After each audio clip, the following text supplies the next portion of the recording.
오늘도 우리를 온라인 예배와 현장 예배로 함께 모이게 하신 하나님 아버지께 감사를 드립니다. 지난주에도 교회에서 발생한 집단 감염 소식이 있었습니다. 오늘도 교회 내에서는 방역 수칙을 꼭 지켜주시기를 부탁드립니다. 그리고 코로나19로 인해 모든 일정을 변경 또는 축소하여 진행하고 있는 교회학교의 여름 성경학교와 수련회를 위해서도 기도를 부탁드립니다. 올해 8월 15일은 광복 75주년이자 영광교회 설립 49주년이 되는 날입니다.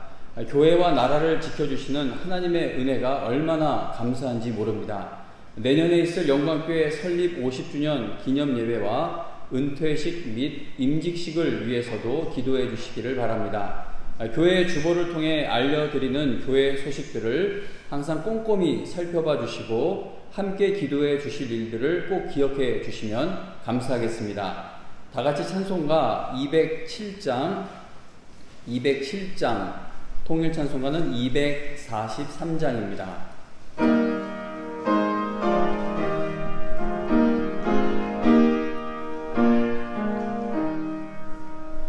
귀하신 주님 계신 곳 그 백성 함께 모이네 다 함께 주를 만나니 그곳은 거룩하도다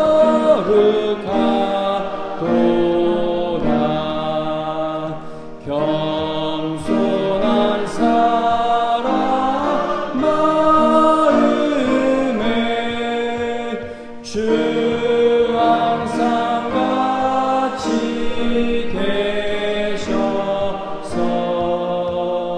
외로움 없게 하시고 천국에 인도하시네 선하신 목자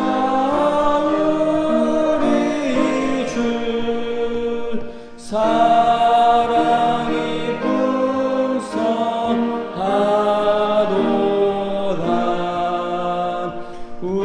우리가 기다리오니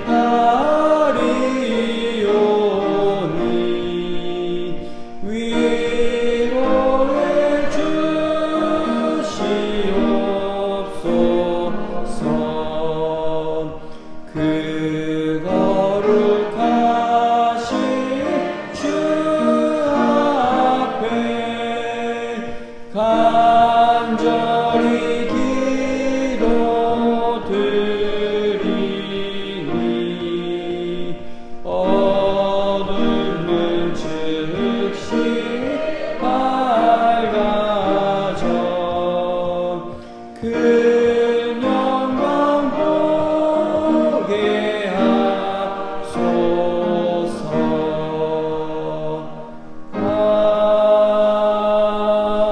아멘. 다 같이 사도신경으로 우리의 신앙을 고백하겠습니다. 전능하사 천지를 만드신 하나님 아버지를 내가 믿사오며 그 외아들 우리 주 예수 그리스도를 믿사오니 이는 성령으로 잉태하사 동정녀 마리아에게 나시고 본디오 빌라도에게 고난을 받으사 십자가에 못 박혀 죽으시고 장사한 지 사흘 만에 죽은 자 가운데서 다시 살아나시며 하늘에 오르사 전능하신 하나님 우편에 앉아 계시다가 저리로서 산 자와 죽은 자를 심판하러 오시리라. 성령을 믿사오며 거룩한 공회와 성도가 서로 교통하는 것과 죄를 사하여 주시는 것과 몸이 다시 사는 것과 영원히 사는 것을 믿사옵나이다. 아멘. 찬송가 210장 통일 찬송가는 245장입니다. 210장 찬송 부른 후에 최수홍 장로님께서 기도해 주시겠습니다.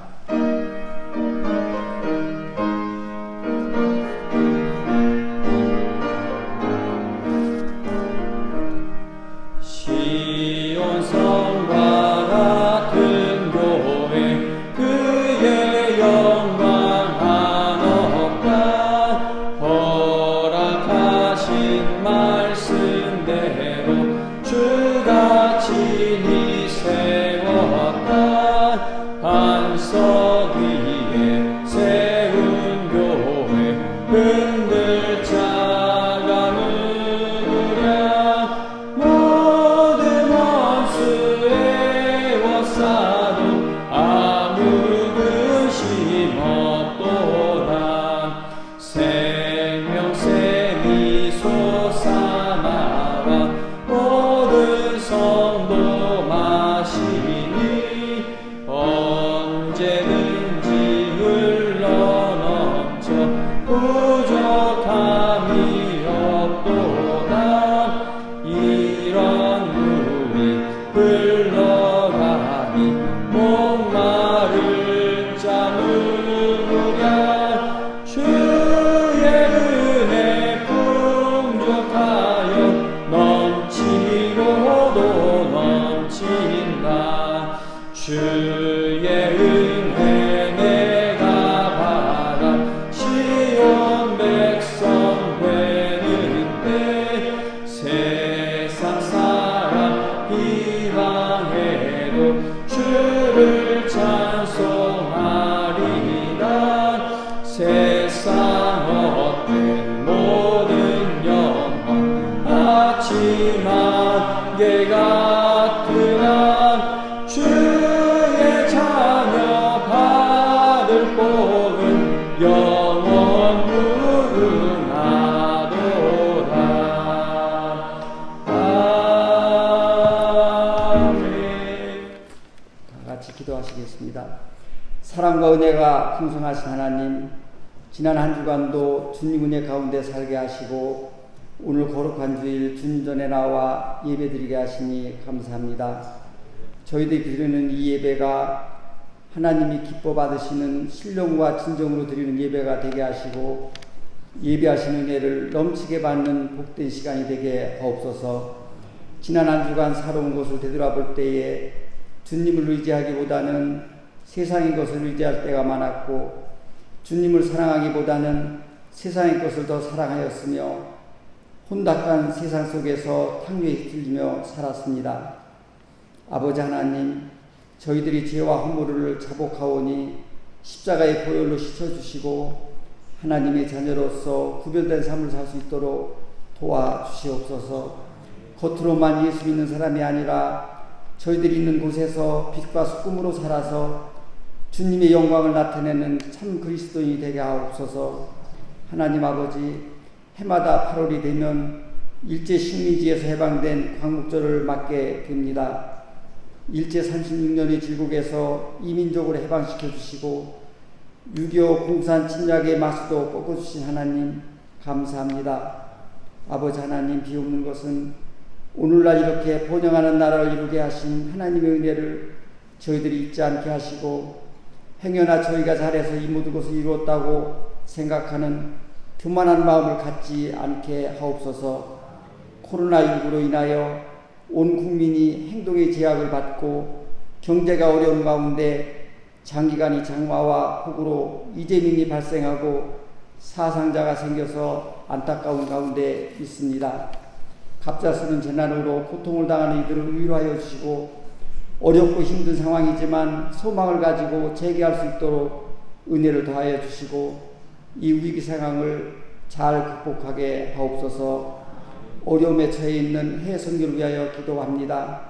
코로나로 인하여 한국의 모든 교회가 어려운 가운데 저희 교회가 파송한 선교사님들도 같은 상황에 있습니다. 선교 현지 상황을 잘 아신 하나님 같이 하여 주셔서 영육간에 강건하게 하시고 믿음으로 이기게 하옵소서. 특별히 구하는 것은 질병으로 고통받는 황삼순 선교사님 귀국하여 치료중에 있사오니 주님의 피 묻은 손으로 안수하사 깨끗이 치료받고 기쁨으로 선교지에 귀임할 수 있도록 도와주시옵소서.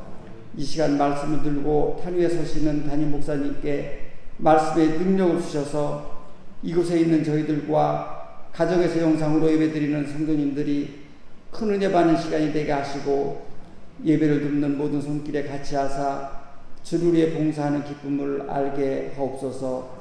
이 모든 말씀 우리를 죄악에서 구원하신 예수님 이름으로 기도하옵나이다. 아멘. 이 시간에는 성가대 찬양이 있겠습니다.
성가대 찬양 감사드립니다. 이 시간 우리가 함께 은혜 받을 하나님 말씀은 다니엘서 1장 1절에서 2절입니다. 다니엘서 1장 1절과 2절 말씀입니다. 구약성경 1231페이지 정도에 있습니다. 1231페이지 다니엘서 1장 1절과 2절입니다. 하나님 말씀 읽어드립니다. 유다왕 여호야김이 다스린 지 3년이 되는 해에 바벨론 왕 느부갓네살이 예루살렘에 이르러 성을 에워쌌더니 주께서 유다왕 여호야김과 하나님의 전 그릇 얼마를 그의 손에 넘기심에 그가 그것을 가지고 신할 땅 자기 신들의 신전에 가져다가 그 신들의 보물 창고에 두었더라. 아멘. 영광교회 설립 49주년을 맞는 오늘 이 시간에는 주께서라는 제목으로 하나님 말씀 증거하겠습니다.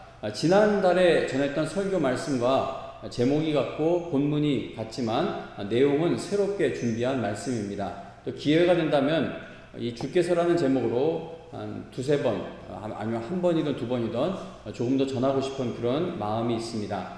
우리는 다니엘이라는 인물을 생각할 때 하나님께서 그를 지키신 이야기를 중심으로 다니엘의 삶을 떠올리게 됩니다. 우리가 영어 이름 이렇게 지을 때 보면 요한, 존 이렇게 영어 이름 바울 이런 식으로 영어 이름 짓는 경우가 많은데 다니엘도 많이 짓는 이름 중에 하나인 것 같습니다. 왜냐하면 다니엘이라는 인물을 생각할 때 하나님께서 그를 지키시고 그가 기도 응답받은 이러한 이야기들을 중심으로 우리가 다니엘의 삶을 떠올리는 경우가 많기 때문일 것입니다. 예를 들어 다니엘과 그의 세 친구가 신앙을 지키기 위해 목숨을 걸고 왕이 주는 음식을 거부하였을 때 하나님께서 그들을 지켜주셔서 그들이 오히려 왕에게 인정받게 되는 이야기를 우리는 기억합니다. 다니엘의 세 친구가 왕이 세워놓은 그 신상 앞에 절하는 것을 거부하다가 너무나도 뜨거운 불 가운데 던져지게 되었지만 불이 얼마나 뜨거운지 그 세 친구를 밀어넣는 사람들이 타서 죽을 정도로 그 뜨거운 불에 던져졌지만 하나님께서 그들과 함께 해주심으로 그들의 몸이 하나도 상하지 않고 그 뜨거운 불에서 걸어나와 왕에게 인정받은 그 유명한 이야기를 우리는 기억합니다. 많은 교회들이 다니엘이 3주 동안 금식하며 기도했던 것을 기억하며 새 일의 기도회라는 것을 주제로 특별 집회를 갖기도 합니다. 그리고 기도하다가 발각되면 목숨을 잃게 되는 상황에서도 다니엘이 기도를 하죠. 이거 기도하다 걸리면 죽어요. 근데도 다니엘이 창문을 열고 공개적으로 기도를 하다가 사자굴에 던져지게 되었지만 하나님께서 그를 굶주린 사자들로부터 철저하게 지켜주신 그 이야기는 너무나도 유명합니다.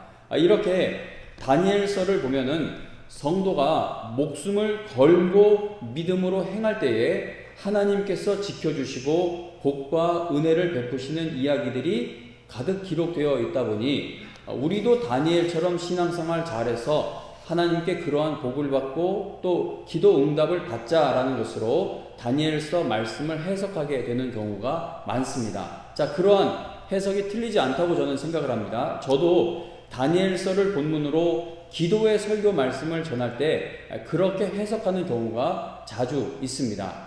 하나님께 목숨 걸고 하나님께서 목숨을 걸고 하나님을 믿었던 다니엘에게 복과 은혜를 베푸시며 기도의 응답을 해 주시며 그를 지켜주셨던 것은 분명한 사실입니다. 그걸 우리가 틀렸다고 말할 수는 없어요. 그가 하나님 앞에 이렇게 목숨 걸고 신앙생활 했더니 하나님이 복과 은혜도 주시고 기도 응답도 주십니다. 그러나 우리가 다니엘의 삶을 자세히 들여다보면은 하나님께서 복과 은혜를 베푸시며 또 기도에 응답해 주시는 그 방법이 우리가 바라는 방식과는 너무나도 다르다는 것을 발견하게 됩니다. 예를 들어 다니엘의 새 일의 기도를 기억하며 21일 동안 특별 기도회를 갖는 교회들을 보면 하나님께서 우리가 당하는 고난과 고통과 모든 문제들을 다 해결해 주시는 것에 집중하는 경우가 많습니다. 제가 신학생 시절에 외국에서 공부할 때인데 하루는 TV를 켜고 어느 목사님 설교 듣는데 그 교회, 미국 교회들도 이 기도회를 갔더라고요. 다니엘 기도회를 갔는데 금식하며 기도하면서 이제 청년들 이제 막 오라고 이제 광고를 합니다. 근데 그 광고 내용 중에 보니까는 이 다니엘 기도회를 해서 결혼을 하게 된 커플이 굉장히 많대요. 그래서 결혼을 못하고 있는 청년들이요, 함께 금식하며 기도하면 결혼하게 될 거니까 오라고 그런 설교가 오래전 설교인데 들었던 설교인데 아직도 기억이 납니다. 그런 것처럼 이 다니엘 기도회를 열면은 우리가 모든 문제, 고통 다 해결되는 것에 집중하는 경우가 많습니다. 자, 그런데 우리가 다니엘의 삶을 들여다보면 평생 기도한 다니엘, 목숨을 걸고 기도한 다니엘의 일생은 너무나도 외로워 보였습니다. 다니엘의 삶을 보면은 목숨을 걸고 왕이 제공하는 음식을 거부한 그를 하나님께서 더 높여주셨고, 목숨 걸고 신상 앞에 절하기를 거부하는 다니엘의 세 친구들을 하나님이 더 높여주셨고, 금식하며 세 일에 동안 기도한 다니엘에게 하나님께서 보내신 기도 응답이 분명히 전달되었고, 그리고 목숨 걸고 기도한 다니엘이 사자굴에서도 생명이 보존되었을 뿐만 아니라 왕에게 더욱 인정받게 된 이야기가 이 다니엘서에 분명히 기록이 되어 있습니다. 그러나 다니엘이 이렇게 일생 경험한 하나님의 복과 은혜와 기도의 모든 응답들을 보면은 하나님께서는 다니엘이 이 땅에서 편하게 먹고 잘 사는 방향으로 그의 인생의 모든 문제들을 해결해 주지는 않으셨다는 겁니다. 다니엘은 그러니까 오늘날로 치면은 한 고등학생 나이 정도에 바벨론의 포로로 끌려가서 90살이 넘을 때까지 예루살렘을 향해 창문을 열고 매일 기도를 했지만 그는 끝내 고향으로 돌아가지 못했습니다. 마음이 찢어지게 아픈 거예요. 나라를 빼앗기고 나라가 망하게 되어서 다 포로로 잡혀왔는데, 그러니까 이 바벨론 땅에서 아무리 높은 고위직에 올라가도 다니엘의 그 갈망하는 마음, 간절한 소원은 창문을 예루살렘을 향해 열고 기도한 겁니다. 이 백성이 다시 돌아가게 해주시고 성전의 기물들이 다이기로 이렇게 저 창고 같은데 우상이 있는데 옮겨졌고 하나님의 백성이 이렇게 되었는데 회복시켜달라고 기도를 한 것이죠. 그런데 다른 사람들은 다 고향으로 돌아가는 그 길이 열리긴 했지만 이미 다니엘은 너무 나이가 많아서 그랬는지 돌아가지를 못했습니다. 하나님께서 택하신 나라가 거의 망하게 되어 택함받은 백성들이 포로로 끌려왔고, 성전에서 하나님께 예배드릴 때 사용되어야 할 그 그릇들이 우상이 있는 창고와 같은 곳으로 옮겨진 그 비참한 현실이 다니엘에게는 가장 큰 괴로움이었을 것입니다. 그러나 하나님께서는 다니엘에게 가장 큰 괴로움과 너무나 큰 외로움을 안겨주는 그 현실과 조건을 전혀 바꾸어 주지 않으신 채 그에게 복과 은혜를 베푸시고 그리고 기도에 응답해 주셨다는 겁니다. 여기서 우리 마음에 충돌이 일어나는 거예요. 아니, 바벨론에 두고 복과 은혜를 준 게 말이 앞뒤가 맞지 않지 않습니까? 아니, 바벨론에 있는데 기도 응답이 받았다는 게 그게 말이 앞뒤가 맞는 말입니까? 이게 성경에, 그러니까 하나님이 우리에게 주시고자 하는 것에 우리의 마음의 채널을 맞추지 않으면 하나님을 자꾸만 내가 주장하는 것으로 끌고 오려고 하면 하나님은 절대 끌려오지를 않으시는 분입니다. 그러니까 우리가 이 다니엘서를 잘 보면은 하나님은 분명히 다니엘에게 복과 은혜를 주시고 기도의 응답도 주셨습니다. 그러나 다니엘은 여전히 일생을 바벨론의 포로로 잡혀온 그 땅에서 살았다는 겁니다.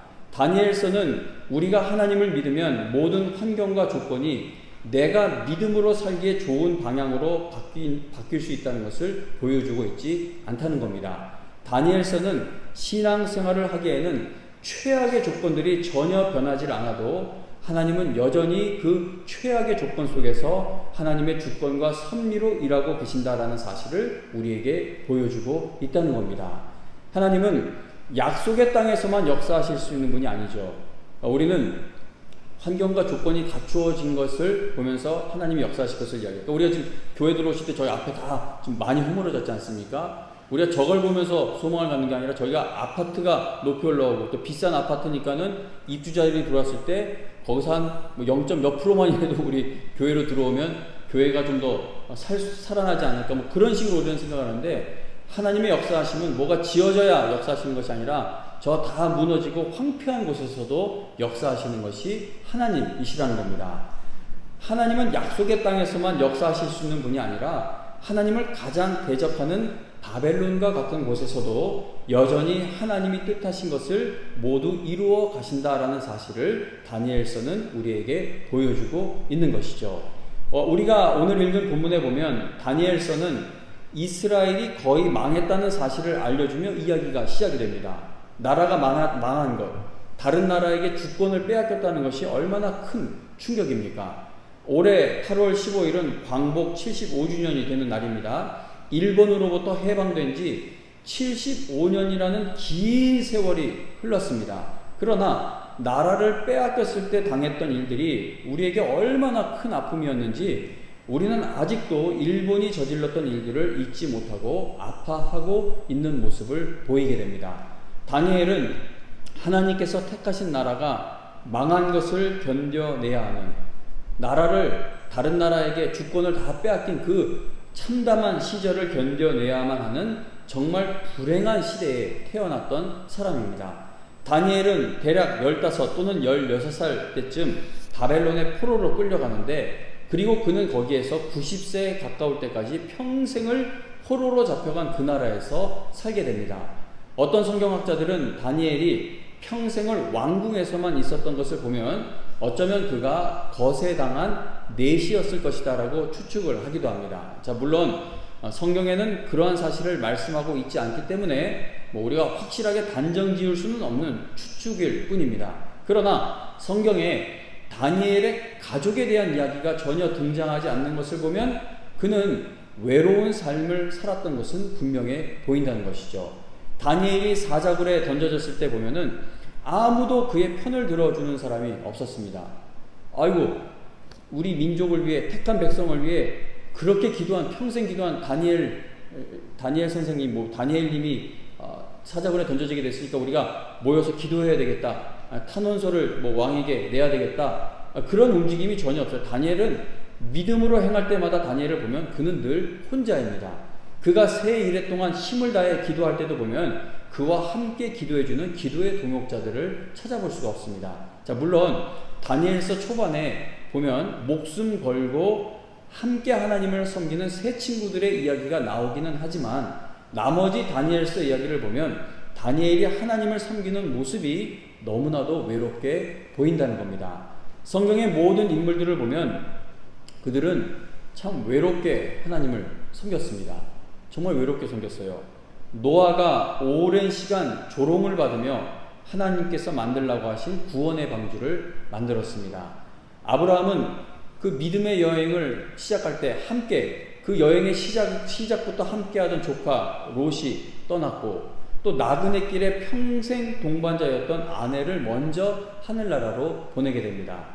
모세를 생각해 보세요. 모세는 자신의 최측근이었던 누나와 형에게마저 배신당하는 큰 아픔을 당해야 했습니다. 자신이 목숨처럼 사랑하는 그 이스라엘 백성들이 그에게 돌을 던지려고 한 게 한두 번이 아니었습니다.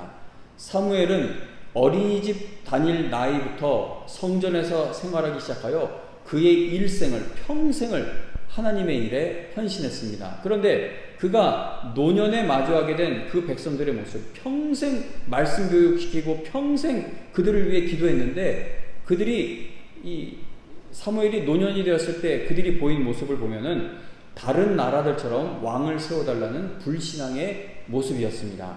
엘리야는 나처럼 부족한 사람이 하나님의 일을 절대 혼자 감당할 수 없다라는 생각에 사로잡혀 더 이상 살아갈 힘을 낼 수 없게 되었죠. 하나님, 나 그만 죽여달라고 그렇게 구하는 모습을 우리는 기억합니다. 예수님은 형제들에게조차 정신 이상자 취급을 받기도 하셨고, 십자가에 달리셨을 때 제자들이 다 도망갔던 것을 우리는 기억합니다. 바울 사도는 자신의 목숨을 걸고 살아가는 동족들에게 얼마나 많은 어려움을 당해야 했는지 모릅니다.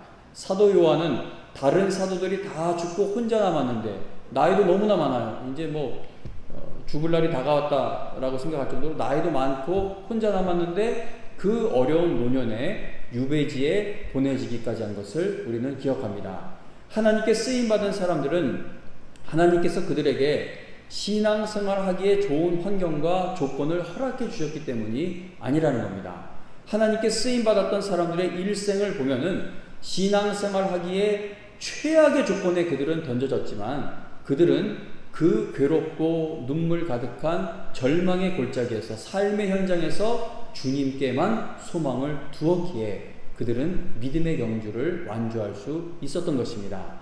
때로는 죽고 싶어 할 만큼, 그리고 모든 것을 다 포기하고 싶을 만큼 낙심할 때도 참 많았겠지만, 믿음의 사람들이 다시 하나님의 일을 감당하기 위해 일어나게 될 수 있었던 것은 환경과 조건이 바뀌었기 때문이 아니라는 겁니다. 다니엘을 비롯해 성경의 많은 인물들, 바울도 보세요. 그 마지막까지 동족이 돌아오기를, 하나님을 믿게 될 날을 바랐지만 그거 이루어지지 않았죠. 환경과 조건이 바뀌었기 때문에 끝까지 믿음으로 갔던 것이 아니라는 겁니다. 최악의 환경에서 다시 하나님께만 소망을 두게 되었을 때 그들은 다시 믿음으로 일어설 수 있게 되었던 것이고, 마지막까지 사명을 감당할 수 있게 되었던 것입니다. 우리가 오늘 읽은 본문 2절에 보시면 다니엘이 당한 그 어렵고 괴로운 현실이, 그가 앞으로 겪어야 할 그 어려운 날들이 어디서부터 시작이 됩니까? 주께서라는 말로 시작되고 있음을 성경은 보여줍니다. 다니엘과 그의 세 친구가 믿음을 지키기 위해 많은 고난을 겪게 되는 것이 주님이 개입하지 않으셨기 때문에 발생한 일들이 아니라 이 모든 일들이 주님의 주권 아래에서 일어난 일들임을 성경은 증언하고 있는 것입니다. 하나님의 백성이 다 망한 것처럼 보이는 환경과 조건 속에서도 주께서 모든 것을 반드시 이루어 가신다는 사실을 다니엘서는 보여주고 있다는 겁니다. 수십 번도 넘게 말씀드리고 또 말씀드리지만 우리는 믿음으로 살지 못하는 것을 환경이나 조건 탓으로 돌리는 경우가 얼마나 많은지 모릅니다. 그러나 성경과 기독교 역사를 보면 절망할 것밖에 남지 않은 상황에서도 마지막까지 끝까지 믿음을 지키며 하나님께 쓰임받았던 성도들의 이야기가 가득합니다. 왜냐하면 믿음으로 사는 것은 내 힘으로 이루어지는 것이 아니라 주님께서 이루어 가시는 일이기 때문이라는 것이죠. 하나님의 섭리와 주권을 매우 강조한 바울의 삶을 생각해 보시기 바랍니다. 모든 것을 주님께서, 하나님이 주관하신다는 것을 확실하게 믿었던 바울의 나이 들었을 때 모습을 한번 상상해 보시기 바랍니다. 얼마 전에 집사님 한 분이 이제 카톡으로 존 파이퍼 목사님이 바울 사도에 관해서 쓴 묵상글을 하나 올려주신 것이 있는데, 제가 그 글 한 부분을 좀 요약을 해서 또 제 생각을 더 덧붙여서 읽어드리겠습니다. 나이가 많아진 바울은, 나이 많은 바울은 예전처럼, 젊었을 때처럼 보고 들을 수 없었을 것입니다. 당시에는 안경이나 보청기도 없었죠. 그리고 매를 맞으면 젊었을 때처럼 몸이 빨리 회복되지도 않았을 것입니다. 당시에는 항생제와 같은 약도 없었습니다. 바울이 이 마을 저 마을 복음을 전하기 위해 여행 다닐 때 그의 기력은, 그의 체력은 예전 같지 않았을 것입니다. 그의 얼굴과 목에는 주름이 많아졌을 것이며 기억력도 이전과 같지 않게 되었을 것입니다. 바울도 연약한 인간이었기 때문에 나이 들어가는 육신이 그렇게 쇠약해지는 것이 믿음과 기쁨과 용기에 위협이 된다는 것을 인정했습니다. 그러나 그는 결코 낙심하지 않았습니다. 왜냐하면 그는 하나님께서 모든 것을 섭리하시고 주관하신다는 것을 확신했기 때문입니다. 디모데후서 4장 7절에 보면 이제 바울이 자기가 죽게 될 날이 다가오는 것을 느꼈던 것 같습니다. 그래서 바울이 디모데후서 4장 7절에서 그 유명한 나는 선한 싸움을 싸우고 나의 달려갈 길을 마치고 믿음을 지켰다라고 고백을 합니다. 자, 그런데 조금 건너서 디모데후서 2장 16절에 가서 보면 바울은 내가 처음 변명할 때에 나와 함께한 자가 하나도 없고, 그러니까 내가 열심히 왕성하게 복음 사역할 때 나와 함께했던 사람들이 하나도 없대요. 다 나를 버렸으나 그들에게 허물을 돌리지 않기를 원하노라라는 말을 합니다.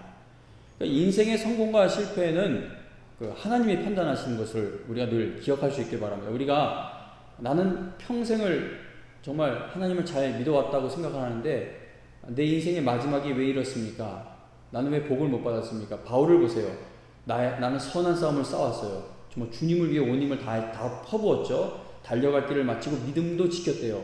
그런데 그의 이 사역의 마무리를 이야기하며 고백하는 것이 나와 함께한 자가 지금 하나도 없고 그 앞서 얘기한 게 데마가 나를 떠났다는 이야기에서 이제 이어지는 거예요. 다 떠났고 나를 버렸대요. 근데 그들에게 허물을 돌리지 않기를 원한다. 이게 하나님을 빼고 이 고백을 들으면 이거 눈물 나는 고백이죠. 이거 얼마나 불쌍해요. 실패로 인생이 끝나는구나. 목숨을 걸고 마지막까지 믿음으로 달려온 인생이지만 그의 마지막이 너무나 외롭게 보인다는 것이죠. 자, 그런데 바울은 16절에서 이렇게 이야기하고 바로 이어지는 17절에서 주께서 내 곁에 서서 나에게 힘을 주셨다라는 그 사실을 고백을 합니다. 그리고 그 다음 18절에서도 주께서 나를 모든 악한 일에서 건져내셨다라고 고백을 합니다. 그러니까 지금 내 믿음을 다 마치고 달려갈 길을 마치고 인생이 끝날 시간이 다가왔어요. 그런데 여전히 수많은 나를 압박하는 문제들이 있습니다. 근데 그 이야기를 하면은 나는 결국 이렇게 끝난다라고 그런 아주 부정적인 것으로 인생을 마쳐야 되는 게 그게 아니라 바울은 주께서 내 곁에 서서 나에게 힘을 주셨고 주께서 나를 모든 악한 일에서 건지셨다라고 고백을 하고 있다는 겁니다. 그렇게 고백한 바울 사도는 디모데후서 맨 마지막에 4장 22절에서 디모데를 향해 나는 주께서 너의 심령에 함께 계시기를 바라노니 은혜가 너희와 함께 있을지어다 라고 외치는 모습을 우리에게 보여줍니다. 주님께서 주관하시는 것을 확신하는 성도가 갖는 담대함이 있는 것이죠. 제가 몇 해 전에 언제 읽어드렸는지 기억이 잘 안 나는데 예전에 별지로 나누어드리고 읽어드렸던 헤르만 바빙크라는 신학자의 글을 조금 더 요약을 했어요. 그리고 한 번 더 오늘 이 시간에 읽어드리려고 합니다. 주보에 실어드렸는데 그 글씨가 좀 작죠. 글씨가 좀 작습니다. 그리고 이 온라인 예배 드리시는 분들은 이 글이 없지만 제가 좀 천천히 읽어드릴 테니까 한번 다시 들어보시기 바랍니다. 읽어드릴게요. 우리는 하나님의 불변성, 하나님의 확고한 작정, 하나님의 언약에 파기될 수 없음, 하나님의 약속의 신실함을 결코 의심해서는 안 됩니다. 성경에서는 단지 소수의 본문만이 견인을 가르치는 것이 아닙니다. 복음 전체가 견인을 지지하고 확정합니다. 자, 견인이라는 거 여기서 잠깐 설명드리자면 아주 간략하게 설명드리자면 견인은 하나님께서 택함 받은 성도가 끝까지 인내하며 끝까지 믿음을 지키도록 보호하며 인도하시는 것을 우리가 견인이라고 그렇게 말을 합니다. 다시 더 읽어드립니다. 성부는 창세 전에 그들을 택하셨고 영생을 주기로 작정하셨으며 자기 아들의 형상을 본받게 하셨습니다. 그리고 하나님 아버지의 이런 선택은 불변하며 때가 되어 부르심과 의롭다 하심과 영화를 수반합니다. 그리스도 안에서 하나님의 모든 약속은 예와 아멘이며 그리스도는 성부가 자신에게 주신 자들을 위해 죽었는데 이는 그리스도가 그들에게 영생을 주시고 그들 가운데 하나도 잃지 않게 하시기 위함입니다. 그러므로 그리스도는 그들에게 영생을 주시고 그들은 영원히 잃은 바 되지 않을 것이며 아무도 그리스도의 손에서 그들을 빼앗을 자가 없을 것입니다. 성령은 그들을 거듭나게 하시고 영원히 그들 가운데 거하시며 구속의 날까지 그들을 인치십니다. 은혜의 언약은 확실하며 맹세로 보증하고 혼인처럼 유언처럼 파기될 수 없습니다. 그리고 이 언약으로 인해 하나님은 자신의 택한 자들을 부르시고 그들 마음 깊숙한 곳에 율법을 기록하시고 그들 마음속에 하나님을 경외하는 마음을 두시며 그들의 능력에 지나친 시험당함을 허락하지 않으시고 자신이 그들 가운데 시작하신 착한 일을 확증하고 완성하시며 그들이 하늘의 기업을 받도록 그리스도의 재림 때까지 보존하십니다. 그리스도의 사역은 성부 하나님께 드리는 자신의 중보기도를 통해 그들의 믿음이 떨어지지 않고 그들이 세상에서 악한 자에게서 보존되고 그들이 온전히 구원되며 그들의 죄가 용서되고 그들 모두가 장차 그와 함께 있으며 그의 영광을 보도록 하는 것입니다. 성령이 그들에게 나누어주는 그리스도의 유익들은 모두 후회함이 없으십니다. 부르심을 입은 자들은 영화롭게 어떻게 그 다음에 이어진 말이 뭡니까? 되었고 이거 늘 제가 강조하는 것 중에 하나예요. 영화롭게 되는 건 장차 천국에 가서 이루어질 일인데 성경 말씀 보세요.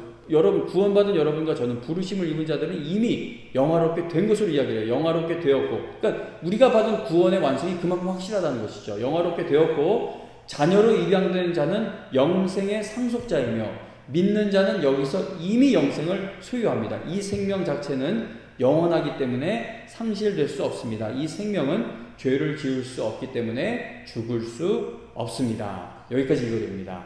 성도님 여러분, 이것이 바로 주께서라는 것에 확신을 두고 있는 신자의 신앙의 고백이라는 것이죠.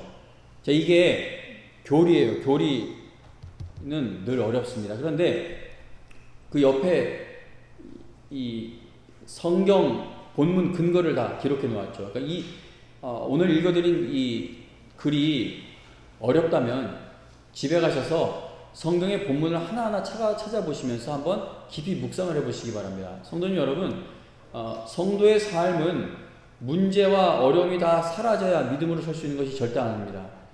우리가 오늘 다니엘서를 통해 보고 아까 말씀드린 수많은 성경의 인물들을 통해 보듯이 그 재앙을 당한 것 같은 일이 결코 돌이켜지지 않아도 그 속에서 하나님이 나와 함께 하신다는 것을 발견하고 그것을 보게 되는 성도가 끝까지 믿음의 경주를 완주할 수 있게 된다는 것입니다.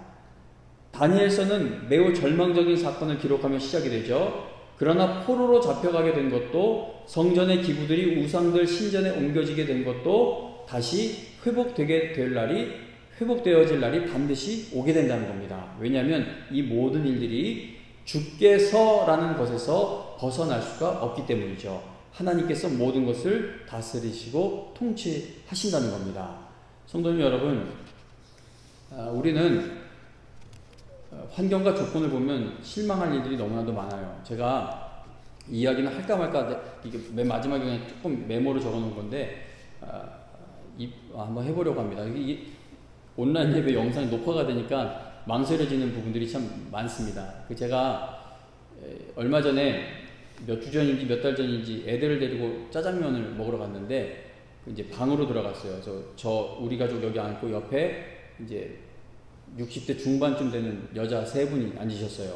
한 분이 자기가 65세라고 하는 거 보니까 나머지 2분도 한 60 중반 정도 됐겠죠. 근데 그분들의 대화가 제 귀에 계속 들어옵니다. 어떻게 됐어요? 왜냐하면 그분들이 교회 이야기를 하고 있었기 때문입니다. 다 믿음 생활 잘 하시는 분들이에요. 근데 딱 들어보니까 그날 새벽에 창세기 강에 새벽 기도 갔다 왔다 보니까 저쪽 강남 쪽에 유명한 큰 교회이신 것 같고, 또 나는 우리 교회 그 성가대 찬양 때문에 교회 다닌다고 하는 거 보니까는 그분도 저 강남 저쪽에 아주 큰 교회를 다니시는 것 같고, 또 한 분도 이렇게 그 목사님 설교하는 그 내용을 들어보니까 그분도 저쪽 그 감리교 쪽에서 굉장히 큰 교회를 다니시는 분인 것 같아요. 그분들의 이야기를 들어보니까 요즘에 사람들이 찾는 교회가 어떤 특징이 있어야 사람들이 좋아하는 거가 이렇게 들어오더라고요. 그래서 막 직분 받는 것도 한 번 막 그런 얘기도 해요. 나는 작은 교회는 못 다니겠어. 작은 교회는 가면은 해야 할 일이 너무 많아. 그래서 이렇게 큰 교회에서 그냥 숨어서 다니는 게 나한테 맞지. 나는 작은 교회는 못 다니겠어. 막 이런 얘기도 합니다. 근데 제가 이걸 들으면서 처음에 좀 낙심됐어요. 왜냐면 그 3분의 이야기를 들어보면 맞아요. 요즘에 막 크게 되고 부흥하는 교회들이 갖는 특징이에요. 그분들이 이야기하는 게. 근데 제가 처음에 낙심했던 게, 저는 목회를 그렇게 할 능력이 전혀 없어요. 그럴 실력이 전혀 없습니다. 그리고 실력이 있다고 하더라도 저는 그 방향으로 가는 것에 있지 않는 사람입니다. 그러니까 다시 말하면 지금 이 영광교회가 살기 위해서는 이 빈자리가 채워지고 더 부흥시킬 수 있는 목사가 필요한데, 제가 그 얘기를 들으면서 생각한 것은 이게 내가 정말 있어야 할 자리에 있는 건가, 이런저런 생각이 들어요. 그런데도 이런 여러 가지 고민이 있음에도 정말 뻔뻔하게 담임 목사 자리를 지키고 있는 것은 주께서라는 그 확신이 있기 때문입니다. 그러니까 하나님 서려고 해서 서게 된 자리가 아니라 하나님께서 세우셨어요. 그리고 견딜 수 있었어요. 마음속으로는 도망가고 싶은 생각이 수도 없이 있었죠. 근데 하나님이 버티게 하셨어요. 그래서 내려가야 할 때가 또 하나님의 때가 있으면은 그때 내려가게 하실 것이니까, 제가 해야 할 일은 하나님이 나를 놓아두신 곳에서 늘 감사하며 이 상황에 함께 하시는 하나님의 은혜에 감사하며 계속 나가면 주께서 이루어 가시는 일들이 분명히 이루어지게 된다는 것입니다. 그래서 성도님 여러분, 이게 너무나 어려운 게, 제가 이제 온라인 예배 시작되면서 위경련이 일어나서 들어갔잖아요. 그 응급실에. 근데 그 이후로 그냥 우연의 일치인 것 같아요. 우연의 일치 같은데, 그런데 이 막 코로나로 막 교회 집단 감염 있고 아니면 막 교회에 대한 그 스트레스 감화할 때마다 지난 몇 개월 동안 자꾸 병원을 가게 됩니다. 막 위경련이 있었다, 막 요로결석이 생겨서 막 또 응급실 갔다가 또 목에 궤양이 생겨가지고 한 두세 주 정도 했다가 또 지난주에는 갑자기 새벽에 일어났는데 온몸에 두드러기가 퍼져 있어가지고 병원에 가서 지금 또 그 약을 또 이렇게 먹고 있습니다. 그래서 주께서 이끄신다는 것에 확신을 둬도 마음을 엄습해오는 그 두려움, 스트레스, 이게 완전히 없어지진 않는 것 같아요. 그걸 다 떨쳐버리는 담대한 목회자들 분명히 많아요. 저는 그분들이 늘 부럽습니다. 그런데 저는 그렇지 못해요. 그래서 저는 이렇게 조마조마한 일이 가득하고 감당할 수 없는 일들을 앞에 두고 있을 때 어떻게 믿음으로 다시 일어서냐. 나는 참 하나님 앞에 신실하지 못하구나. 이게 스트레스를 이기지 못해 면역력이 떨어진다는 것은 하나님을 의지하지 않고 있다는 이야기이기도 하지 않습니까? 그런데 그 가운데서도 제가 늘 믿음으로 다시 일어서는 것은 나는 이렇게 볼품없고 보잘것없고 하나님에 대한 믿음이 흔들릴 때도 있지만 나를 택하신 하나님은 확실하시지. 내가 흔들려도 하나님은 흔들리지 않으시지. 내가 그분의 손을 놓는 것 같아도 그분은 나의 손을 꼭 잡고 절대 놓지 않으시는 분이지. 그러니까 바빙크 신학자가 이 정리한 것처럼 주께서 한번 택한 자를 절대 놓으실 리가 없어. 내 마음의 불안함을 내가 지금 뽑아내지 못한다 하더라도 주께서 이끄실 것을 믿고 나아간다면 반드시 하나님의 뜻만이 온전히 이루어지게 될 거야. 하나님, 내 삶이, 이 목회가, 영광교회가 어려움 가운데 계신 우리 영광의 성도님들이 주께서 이끄시는 그 방향으로 나아가게 하여 주실 줄로 믿습니다. 라는 그 믿음으로 간다는 것이죠. 성도님 여러분, 오늘 이 예배를 마치고 저 예배당 문을 열고 나가셨을 때, 각자 보냄받은 그 자리로 돌아가셨을 때 그 문제들이 여전히 있겠죠. 한두 달 된 문제도 아니고 1, 2년 된 문제도 아니고 5년, 10년, 어떤 문제들은 막 20년 이상 묵은 문제들이 있어요. 목사님, 내가 죽기 전에 하나님이 내 기도에 응답해 주셔서 그 일들이 다 해결될까요? 저는 모르겠어요. 그 일들이 더 악화될지 해결될지 아니면 더 큰 문제가 거기에다 엎친 데 덮친 격으로 얹혀질지 모르겠어요. 그러나 한 가지 확실하게, 정말 확실하게 말씀드릴 수 있는 것은 어떤 일이 우리 앞에 놓여있던, 어떤 일을 당하던 하나님께서 우리의 삶을 이끌어가고 계시기 때문에 우리의 마지막 결론은 하나님이 정해놓으신 영광스러운 날을 맞이하게 된다는 것입니다. 그러므로 삶의 어려운 자리에서 다니엘처럼 주께서라는 이 신앙의 중심을 가지고 나아가시기 바랍니다. 주께서라는 확신을 갖고 살아가는 여러분과 제가 되어 주님께 끝까지 쓰임받는 복된 성도와 교회가 될 수 있기를 주님의 이름으로 축원합니다. 찬송가 78장 찬송 부르겠습니다. 78장 통일 찬송가는 75장 찬송 부르며 준비한 헌금 드리겠습니다.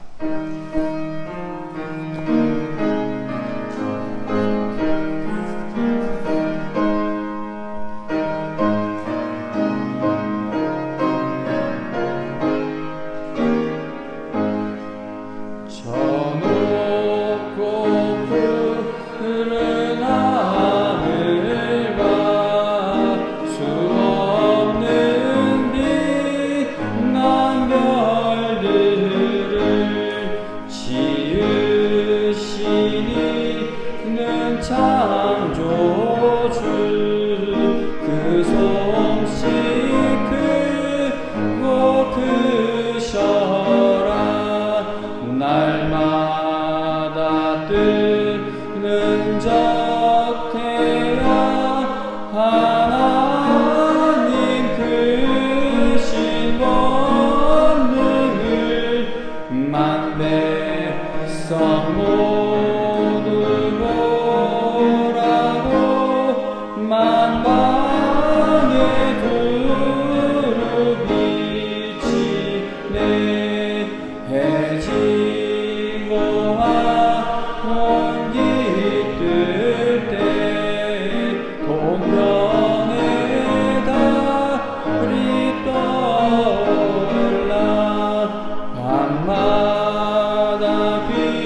소식을 이 땅에 두루 전하네.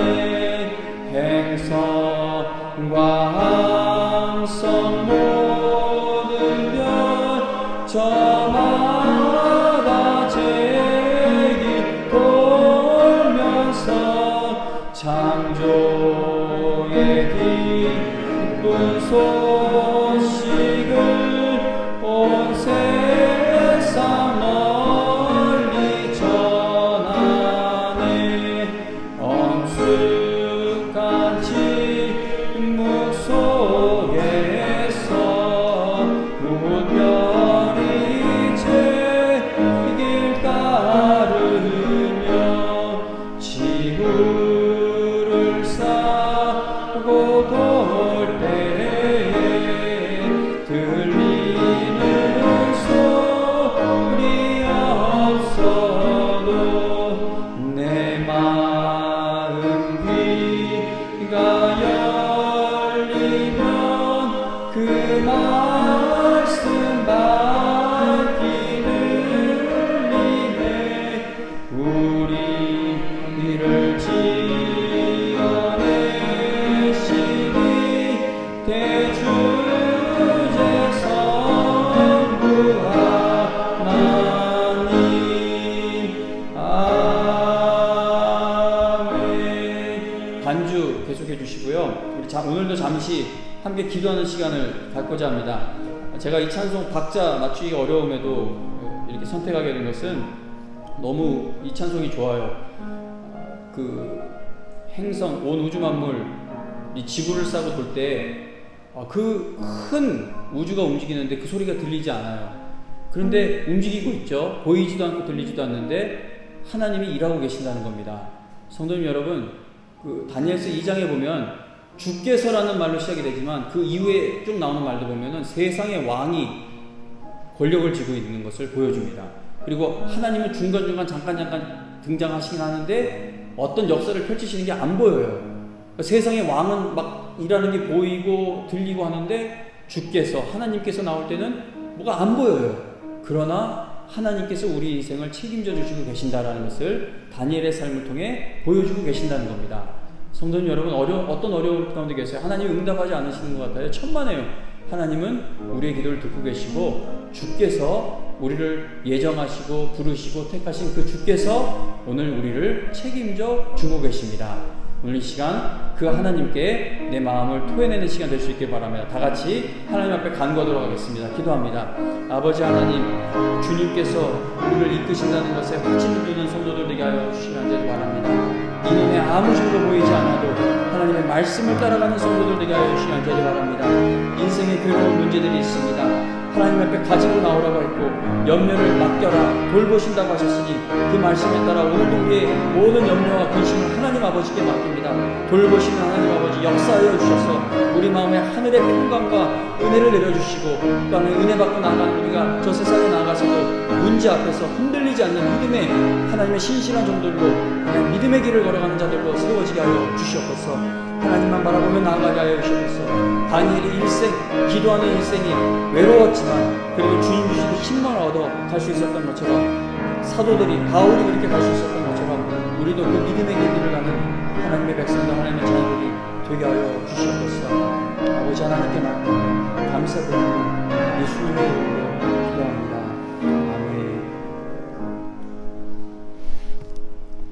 하나님 아버지, 이 나라가 정말 망한 것과 같은 때를 여러 차례 겪었지만 여기까지 오게 하신 것 정말 감사드립니다. 하나님 아버지, 지금 나라가 참으로 어려운 일이 이 나라에서 벌어지고 있지만 그래도 하나님께서 여전히 기도하는 교회와 성도들을 긍휼히 여기셔서 이 나라를 지켜 보호해 주실 줄로 믿습니다. 영광교회가 앞날에 대한 소망을 가질 때 저 앞에 지어지는 아파트 같은 것에 소망 두는 교회가 되지 않기를 바랍니다.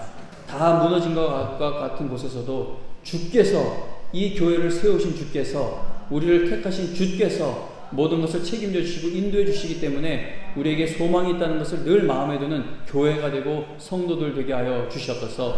그래서 사막과 같은 광야 한복판에서도 하나님께 쓰임받는 교회와 성도가 되게 하여 주시옵소서. 하나님 아버지, 우리가 이렇게 은혜 받은 마음이지만 또 세상에 나가 받는 스트레스, 압박, 여러 가지 일들 앞에서는 한없이 초라하게 느껴지고 또 내 마음이지만 내 마음대로 되지 않을 때가 얼마나 많은지 모릅니다. 내 마음이 막 요동쳐도 나를 돌보시는, 나를 붙들고 계시는 하나님은 신실하시다는 것이 늘 그 사실을 놓치지 않는 우리 성도님들 되게 하여 주셔서 결국은 다시 믿음의 자리로 돌아오는 회복되는 성도들이 다 되게 하여 주시옵소서. 오늘도 하나님 앞에 귀한 것들입니다. 하늘나라 확장과 영광을 위해 사용하여 주시고 또 드리는 손길들 끝까지 드릴 수 있는 힘 약해지지 않도록 지켜 보호하여 주시옵소서. 하나님 지난 49년 동안 영광교회를 지켜주시고 보호해 주시고 오늘도 예배 드릴 수 있는 이 장소가 있게 하여 주신 것 정말로 감사드립니다. 하나님 내년 50주년을 앞두고 있습니다. 숫자가 특별히 어떤 우리가 큰 의미를 두는 것이 아니지만 그래도 하나님 50년 동안 인도하신 하나님의 은혜에 감사하며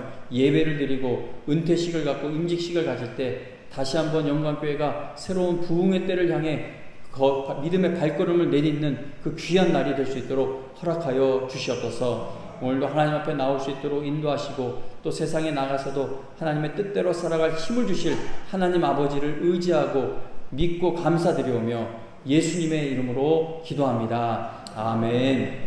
우리 다 일어나서 마지막 찬송 부르겠습니다. 208장 마지막 찬송 208장 통일 찬송가는 246장입니다.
지난 49년 동안 영광교회를 지켜주신 은혜에 다시 한번 감사드립니다.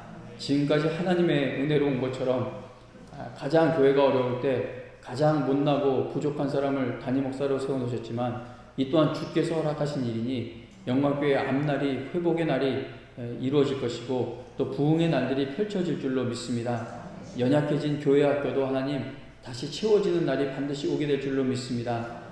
교회 학교에서 그 어린 영혼들을 돌보느라 고군분투하고 있는 우리 교육자님들, 교사님들, 선생님들 힘을 주시고 늘 은혜의 마음 가득하게 해주시고 늘 먼저 예배 자리에서 은혜 받고 또 은혜 받게 하여 주셔서 맡겨진 한 영혼에게서 부흥의 역사가 일어나 그것이 하나님 2사람이 되고 3사람이 되고 은혜가 계속해서 전달되는 역사가 교회 학교에서 나타나지는 일이 이루어지게 하여 주실 줄로 믿습니다. 하나님 아버지 너무나 다 감사합니다. 정말 지금 어려운 가운데 계신 성도님들 많으시지만 그분들 주님께서 반드시 책임져 주실 줄로 믿고 감사를 드립니다. 이제는 우리 주 예수 그리스도의 은혜와 하나님 아버지의 그 크신 사랑과 성령님의 인도하시며 또 교통하시며 그리고 우리의 기도를 날마다 도우시는 그 놀라운 은혜가 내 남은 인생 주님께서 책임져 주시는 삶이 될 줄로 믿고 돌아가는 우리 영광의 모든 성도님들 머리 위에 지금으로부터 영원토록 함께하여 주시기를 간절히 축원하옵나이다. 아멘.